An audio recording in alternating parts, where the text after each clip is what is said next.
બ્લેજમાં આગળ વાત કરીએ તો દ્વારકાના સિરેશ્વર લોકમેળાના પ્લોટની હરાજી કરવામાં આવી। ખંભાળિયામાં યોજાતા મિની સિરેશ્વર લોકમેળાના પ્લોટની હરાજી કરવામાં આવી। ટીડીઓ તેમજ પંચાયતના તમામ સદસ્યોની હાજરીમાં હરાજી કરાઈ છે। કુલ 173 પ્લોટ પૈકી 165 પ્લોટ માટે ₹86 લાખ એકત્રિત થયા છે।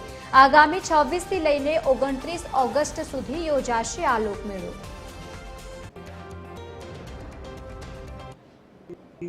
અગાઉથી નક્કી કરેલી આજની દિવસે કુલ 1 થી 173 પ્લોટ પૈકીના 8 પ્લોટ રિઝર્વ એટલા માટે રાખવામાં આવ્યા છે કે કોર્ટના પ્લોટ હોય છે, પોલીસ ખાતાના, આરોગ્યના, સખી મંડળના, ICDSના, પછી પત્રકાર મીડિયાના માટે એવા પ્લોટ અનામત રાખવાના છે। એ પૈકીના 8 પ્લોટ અનામત રાખી અને 165 પ્લોટની કુલ હરાજી કરવામાં આવેલી છે।